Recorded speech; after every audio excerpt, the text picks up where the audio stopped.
नमस्कार दोस्तों, मैं आप लोगों के लिए मुंशी प्रेमचंद द्वारा रचित ईदगाह कहानी लेके आई हूँ, जो बहुत ही दिल को छू जाने वाली मार्मिक कहानी है, जिसमें कैसे एक बच्चा अपनी दादी के कष्टों को देखकर, तकलीफ़ों को देखकर उनकी मदद करना चाहता है। तो चलिए बिना देरी किए हुए शुरू करते हैं। रमज़ान का पाक महीना ख़त्म होने के बाद आखिरकार वो दिन आ गया जिसका सबको इंतज़ार था। आज ईद का दिन है। इस मनोहर और सुंदर दिन की बधाई पूरे गांव में किसी शहनाई की तरह गूंज रही है। चारों तरफ हरियाली ही हरियाली नज़र आ रही है। खेतों में अलग ही रौनक नज़र आ रही है। हर जगह देखकर ऐसा लग रहा है मानो सूरज, नदियाँ समेत पूरा संसार ईद की बधाई दे रहा हो। गांव के बड़े बूढ़े और बच्चे ईदगाह के मेले में जाने की तैयारी करने में जुटे हैं। कोई अपने पुराने कपड़े सिल रहा है तो कोई जल्दी जल्दी अपने घर और खेतों का काम निपटा रहा है। ईदगाह का मेला गांव से 3 कोस की दूरी पर लगता है, जहां लोगों को पैदल ही चलकर जाना पड़ता है। मेले से घर वापस आने में भी देर हो जाती है। ईदगाह में जाने को लेकर सबसे ज़्यादा खुशी लड़कों में नज़र आ रही है। भले ही किसी ने एक रोज़ा भी न रखा हो, लेकिन ईदगाह जाने की खुशी उनके चेहरे पर साफ है। पूरे महीने ये लड़के इस दिन का बेसब्री से इंतज़ार करते हैं। इन लड़कों को घर की परेशानियों से कोई वास्ता नहीं। घर में सेवैयाँ बनाने के लिए दूध और शक्कर हो या ना हो, इन्हें तो बस सेवैयाँ चाहिए। उन्हें नहीं मालूम कि उनके अब्बू गांव के चौधरी कायम अली के घर भागते हुए जा रहे हैं, ताकि उनके घर में आज ईद के दिन चूल्हा जल सके और वो अपने बच्चे को सेवैयाँ खिला सके। ये तो बस ईदगाह जाने की राह देख रहे हैं। एक तरफ बैठा महमूद अपने पैसे गिन रहा है। उसकी जेब से 12 पैसे निकले। महमूद के पास बैठे मोहसिन मियाँ भी अपने पैसे गिनने में लगे हुए हैं। 1, 2, 3, 8, 9, 15। मोहसिन खुशी से उछलकर पैसों को जेब में रखकर कहता है, इन्हीं अनगिनत पैसों से हम अनगिनत चीज़ें लाएंगे। मेले से ढेर सारे खिलौने, मिठाइयाँ और भी बहुत कुछ खरीद कर लाएंगे। गांव का गरीब बच्चा हामिद सबसे ज़्यादा खुश है। हामिद 5 साल का एक दुबला पतला गरीब सूरत वाला लड़का है। हामिद के पिता पिछले ही साल हैजे से मर गए थे। उसकी माँ का शरीर भी पीला पड़ गया था, जिसके बाद वह भी इस दुनिया से चल बसी। गांव में यह किसी को नहीं पता था कि हामिद की अम्मी के शरीर का रंग पीला क्यों हुआ। परिवार के नाम पर हामिद के पास एक बूढ़ी दादी थी, जिसका नाम था अमीना। अमीना ने हामिद को बताया कि उसके अब्बू बहुत सारे पैसे कमाने गए हैं और उसकी अम्मी अल्लाह के घर उसके लिए अच्छे अच्छे खिलौने लेने गई हैं। यह सब सोचकर और दादी की ऐसी बातें सुनकर हामिद बड़ा खुश रहता था। वह कहता, जब उसके अब्बू और अम्मी वापस आएंगे तो ढेर सारे पैसे और खिलौने से वह मोहसिन, नूरी और सम्मी को चिढ़ाया करेगा। अपनी गरीबी से हामिद और अमीना दोनों ही वाकिफ़ थे। हामिद के पास एक भी जोड़ी जूते नहीं थे। उसके पास सिर्फ एक पुरानी और गंदी टोपी थी। यह सब सोचकर बूढ़ी अमीना अपनी कोठरी में बैठी रो रही थी कि आज ईद के दिन भी उसके घर में खाने के लिए कुछ नहीं है। वह ईद के दिन को कोस रही थी कि जब उसे ऐसे ही अंधेरे में रहना है तो ईद आती ही क्यों है। तभी कोठरी में हामिद आता है और दादी से कहता है, तुम डरो मत, मैं मेले से सबसे पहले आ जाऊंगा। बूढ़ी अमीना परेशान थी कि गांव के सभी बच्चे अपने खालिद के साथ मेले जा रहे हैं। वह हामिद को अकेले गांव से इतना दूर कैसे भेजे। कहीं वो मेले में भीड़ में खो गया तो वह क्या करेगी। उसके पास जूते भी नहीं हैं। 3 कोस कैसे चलेगा। पैरों में छाले पड़ जाएंगे। उसी दिन अमीना ने गांव के फहमीन के कपड़े सिले थे।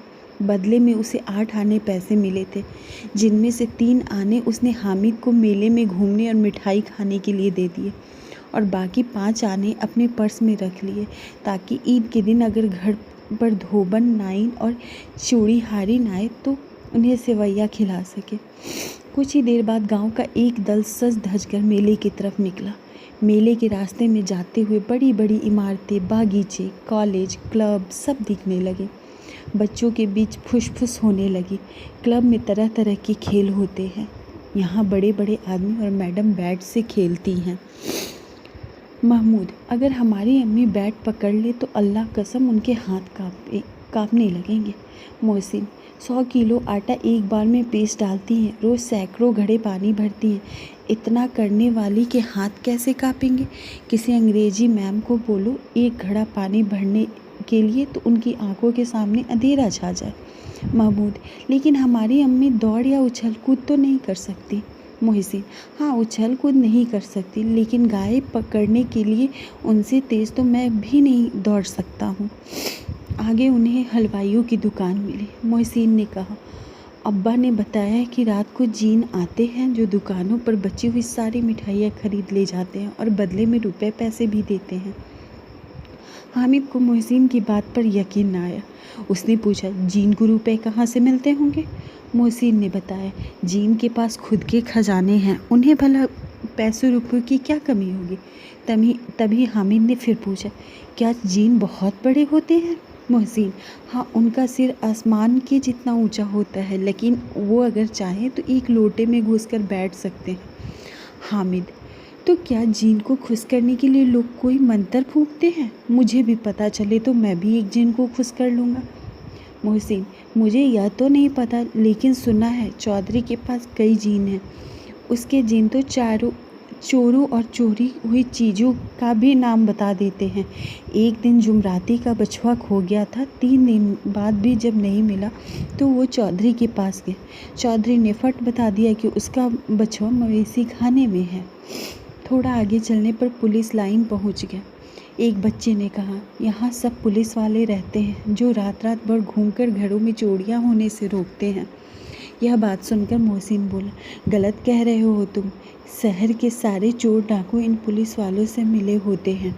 चोरों से कहकर ये दूसरे मोहल्ले में चोरी करवाते हैं और खुद किसी दूसरे मोहल्ले में पहरा देते हैं। मेरे मामा खुद एक पुलिस वाले हैं। महीने में उनको 20 रुपये तनख्वाह मिलती है, लेकिन घर पर वो 50 रुपये देते हैं। मैंने उनसे पूछा भी था कि इतने रुपए कहाँ से आते हैं, तो उन्होंने कहा कि अल्लाह देते हैं। वो चाहें तो एक दिन में लाखों भी कमा सकते हैं, फिर भी बदनामी न हो, इसीलिए इतना ही लेते हैं। इतने में हामिद बोला, अगर ये लोग खुद चोरी करवाते हैं तो फिर इन्हें कोई पकड़वाता क्यों नहीं? मोहसिन, अरे इन्हें कौन पकड़ सकता है, क्योंकि पकड़ने का काम तो इनका खुद ही है। लेकिन अल्लाह भी इन्हें सज़ा देने में पीछे नहीं रहता। मेरे मामा के घर में कुछ ही दिनों में आग लग गई, उनका सारा पैसा व सामान जलकर खाक हो गया। हामिद, क्या 150 से ज़्यादा होते हैं? मोहसिन, 50 तो एक थैली जितना होता है, जबकि 100 तो 2 थैलियों में भी ज़्यादा होता है। अब आगे उन्हें ईदगाह जा रहे लोगों की दूसरी टोली मिलने लगी। थोड़ी देर में ही ईदगाह भी नज़र आ गया, जहाँ पहुंचकर सबने एक इमली के पेड़ के नीचे नमाज़ पढ़ी।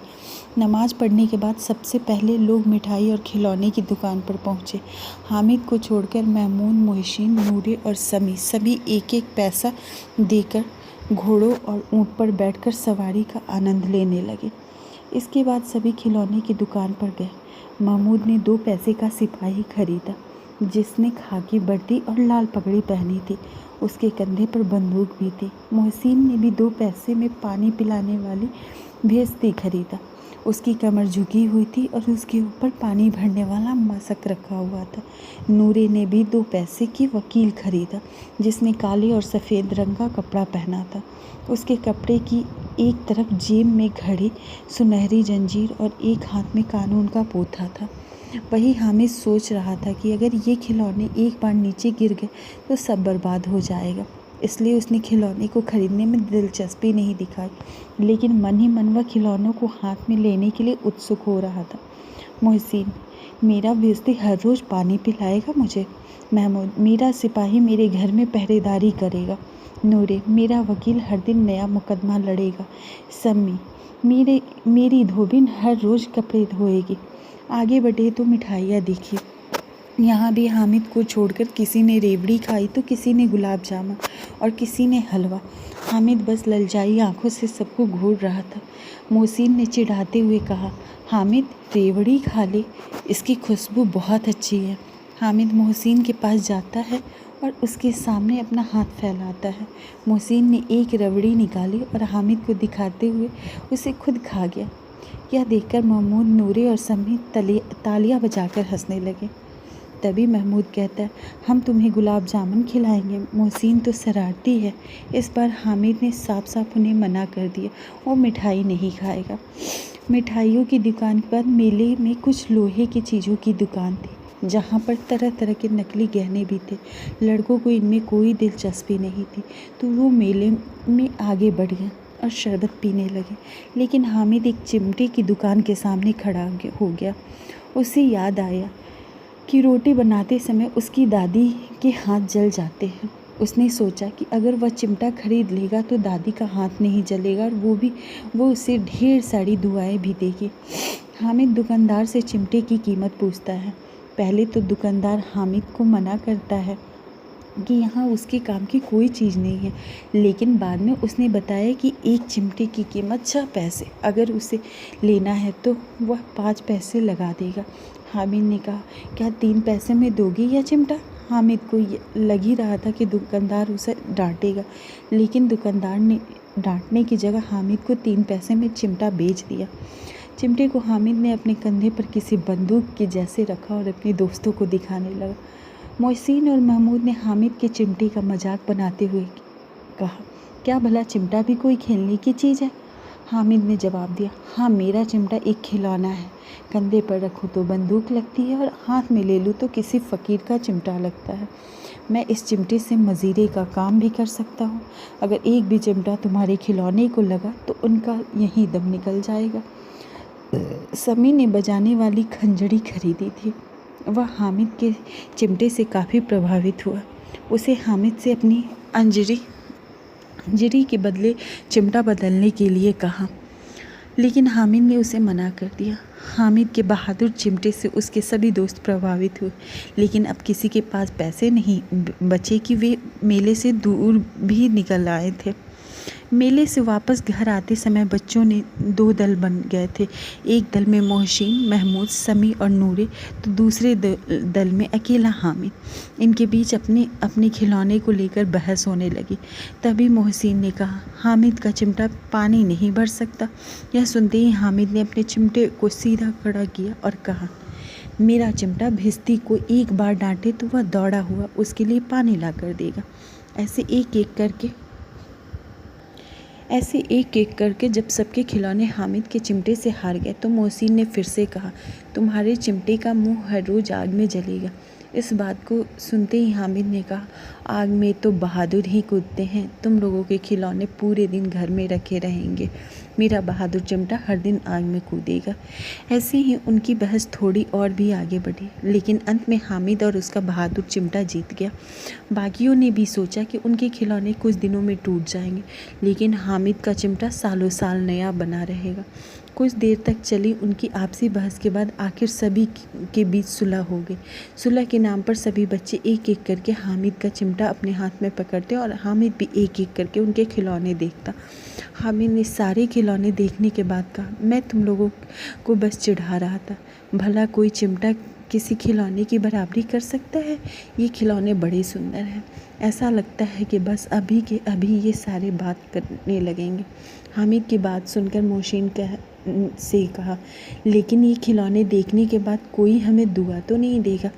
इतने में महमूद मियाँ बोल पड़े, दुआ छोड़े भाई, ये मिट्टी के खिलौने देखकर कहीं अम्मी जान हमें मारने न लगे।